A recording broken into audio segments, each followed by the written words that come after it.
Welcome to Roleplay Cafe. It's Dell yet again. I thought I would stop here and give a little GM reflections, maybe a little commentary, a little peek behind the curtain. I think I'll call it Through the Eye of Apophis. Because, for one, like Jason stated, I did a small little recap at the end of the session to let the guys know what was up. And I kind of did that. I was prompted by doing it. First, I was sort of silent. Then I just told them because we're doing a round robin, GM. So we pass that baton from one to the other. And if I myself have taken a little bit from what they've done in previous sessions and utilized that and used that as fertilizer to help populate on a larger scale, overarching story about what's going on in the Darvikar, in the Simba Room, in the cities. So, draw these little lines, these little tangential lines, make a little web. So I myself find that intriguing whenever, whenever I grab the baton and can incorporate some of what they did and build it into it. Now, you could essentially play the game where you're in isolated areas, across the whole map, or either in Davkar in the city. We've been jumping back and forth like that, but essentially we are the same group of adventurers that is based in the area that's having to change out. We take a step out, Shig takes a step out, YGM, my character, and then he's back in with the other one. Malice takes a step out when David GMs, etc. But there are going to be lines that could potentially be crossed. And,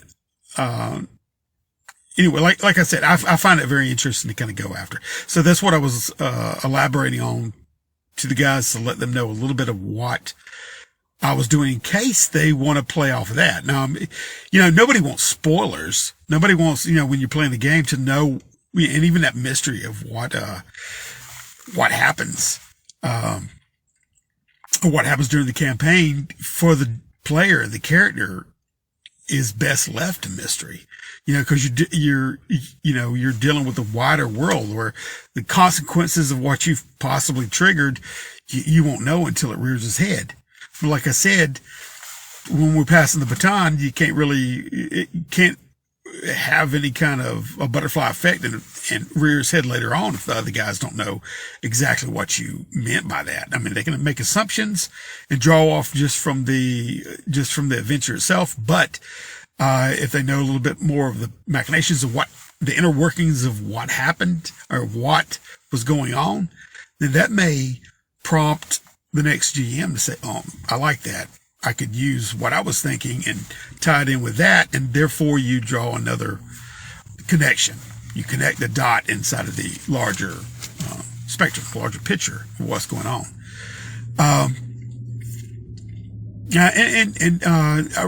Jason did say earlier that he and I have been kind of playing from the naive narrator seat. And we have. I love doing that. I love just making, the situation organically come alive and describing things as they happen.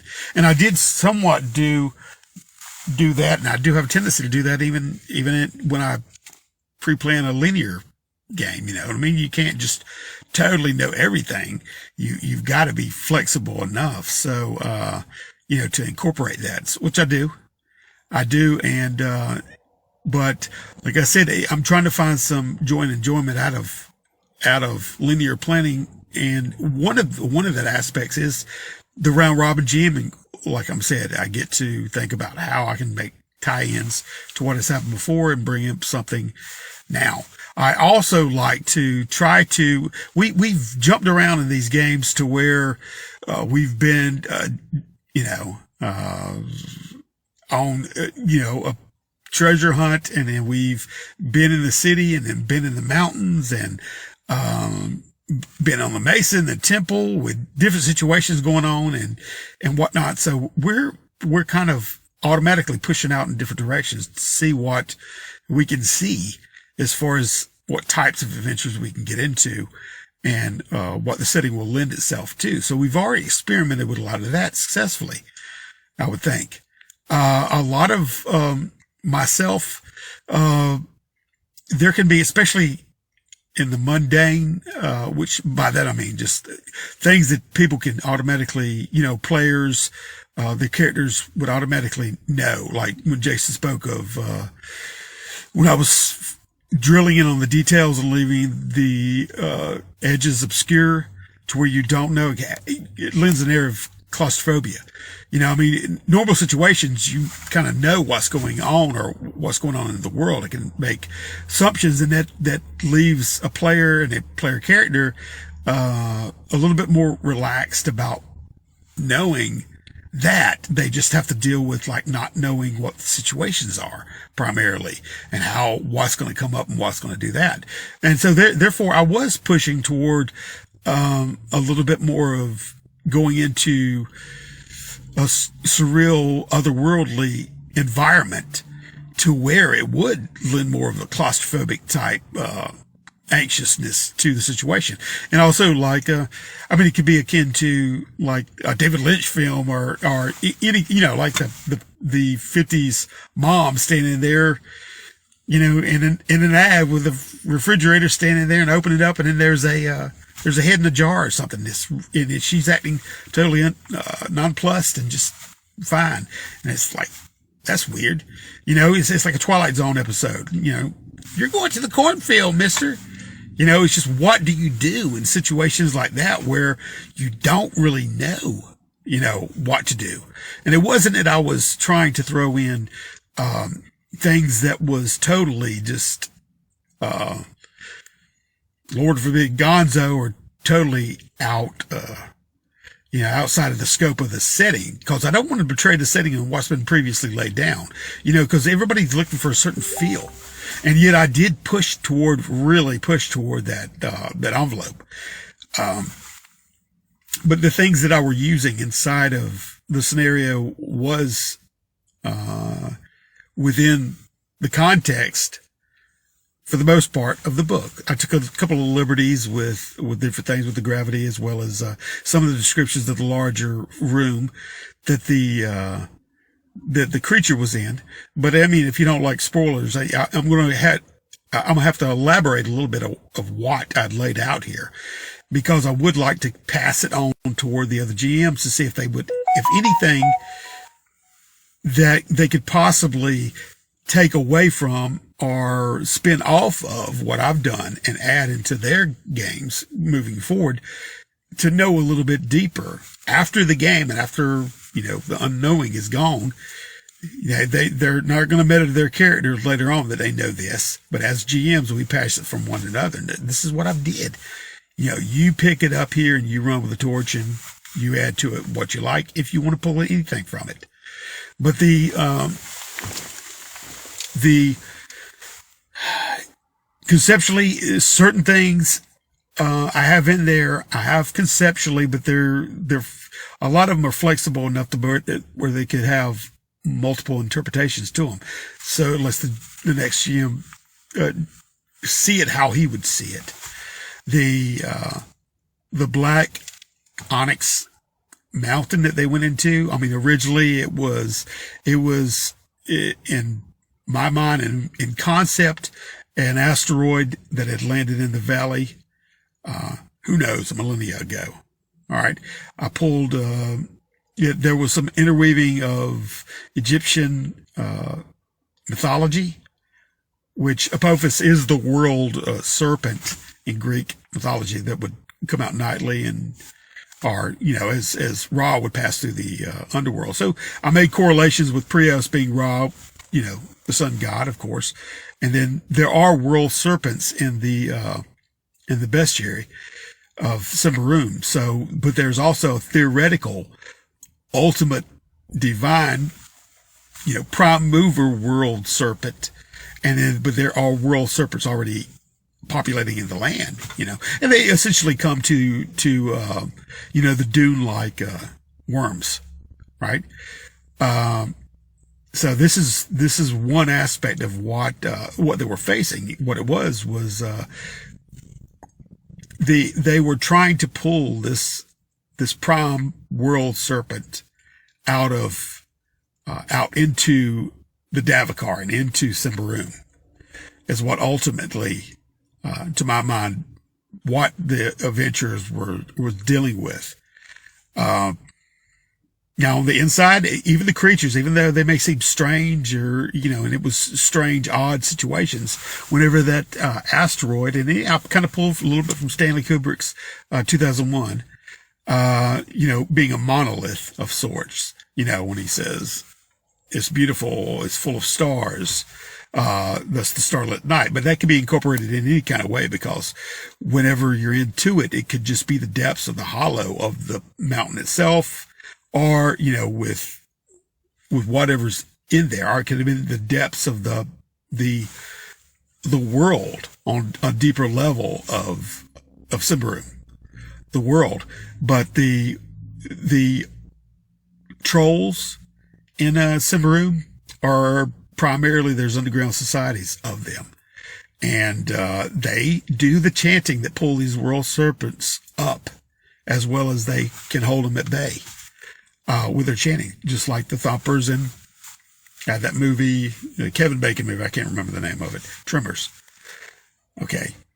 But that's essentially what was trying to occur there. And earlier, whenever I had the amulet, which was a part of the mythology we're creating, the situations we're creating that led up to that, the amulet was essentially a tuning fork, as it was, because to pull this world serpent out, in my mind, you had to, there's 8 chords. I based the monolith, its dimensions in the movie was 1, 4, and 9, the prime numbers. And, that was 8, A, chord of A, D for 4, and then the imaginary note, that, kind of went off the scales. We use imaginary numbers, but this amulet was more or less a tuning fork to hit that pitch of that note that needed to be rang out to intone the final note that needed to be hit to bring up this world serpent. So that's what was going on. And whether or not this room that the arch troll was located in, and he's in the book too, the Rigel is not, there's no question about that. He's not there anymore. And he was essentially an ill goblin. I left it up in the air as far as ill goblin for the arch troll, or that other beast that I won't elaborate on because I didn't touch too much on that. But there's a whole other side to that. This incorporated into what was going on. But they didn't really touch too much into that, so they could be left vague a little bit. But the arch troll, the trolls do make the artifacts in the world, when you're dealing with magic. And I'm a little bit of a hard sci-fi fan myself, so I try to make sense of what is going on inside the world. That's why I'll say, like, the tuning fork, it acts that. It's also made out of material that conducts electricity, and whether this rock has stored up electricity from lightning strikes, or either just in its nature, in its construction, that's what it was doing. Was trying to do that, and it was trying to take advantage of the eclipse that was occurring to blot out the sun, to reduce the strength of Prios, for the world serpent to come out. And when it spat out, it took that stone. The stone is also in the setting and in the description as artifacts. They are sunstones. That was a prime sunstone. All right. So I'd use that in the world as the sunstones from when I earlier conceived of, I think in the third session of the statue of Prios holding the sunstone. They're all pointing toward that center area of where that landfall happened with the asteroid, which happened to be where its own ley lines, where the Ordo Magica was aware of it because they saw the pattern of these ley lines and where was at. There had to be a reason that these guys were sent up there in the first place. And that's right there to be yet discovered in the setting. But I'm being open about it so the other GMs can pick up on that. And if they want to incorporate it into the world, I would say that's fairly grounded and solid as far as why the party was sent up there in the first place, at least partially the reason, as well as the Church of Prius sending them too. But that was what the Ordo Magica had in effect wanted to delve out. They knew something was happening along that, and especially it was led by the mage that had initially contacted the priest on the Sun Temple and had given him that amulet. But nevertheless, that amulet is what Rigel actually took, and why the party was being questioned about it is what he took, because he's an ill goblin. He's under power. He's looking for those objects and artifacts to take back up there, and that was who he was bound to, either the troll or the other. But no, I'd say more likely the troll. But he got his due in the end. So Rigel is, I hate to say it, but he's no more. So I took a lot of liberties as far as it was definitely an earth shattering event, or shattering event that occurred. And I did ramp it up, and then I did sacrifice Shig, in the setting. Goblins, they do reach a certain area where they go off and cocoon and pupate, and after, when they break free, they either, if they fully form, they'll be a troll. They won't have memories of the past, or they'll be, an ogre. So, and they could get adopted into underground societies, or just kind of be, on the surface. It depends on the situation and what happens. But that is the world of Symbaroum. That's what happens. So I took a little bit of liberties in there as far as the trolls make the artifacts. I don't see why, in that they couldn't make some mechanisms, as it were, inside of that. We could assume that, or maybe it was already there. Maybe, the trolls dug out all these areas in here. I left it kind of loose when I was describing the interior.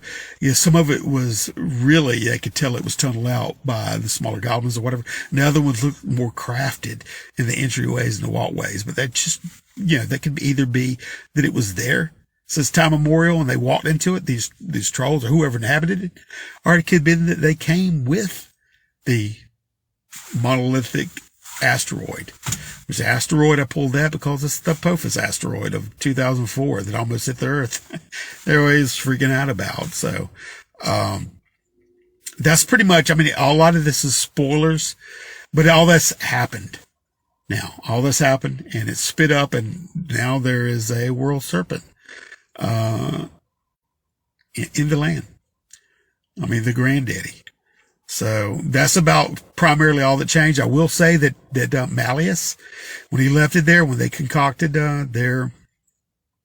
which had to do a little bit with that other creature, that snake-like creature that ingested Rigel. There is, I think it was Malleus as well as I believe it was Jason's character, Taro, that had breathed in some, got a sickness. Malice was coughing up blood. He was in a bad way the whole time when he got out. I think he has to check every day to possibly lose. If he can't make his resolution check, then he will lose one point. So it doesn't look good. It doesn't look good in his situation. He may be carted back on a stretcher in a pine box. On a stretcher if he's slipped off into some kind of a death roll situation. I don't know. Depends on the next GM. But then I'll pass it off to those guys. That would be Jason. I think Todd wants to start GMing now. David to be. So it'd be a long time coming back around before it hit me again, because we're jumping between Simbaroom and that. But I wanted to let everybody know, and the guys know especially,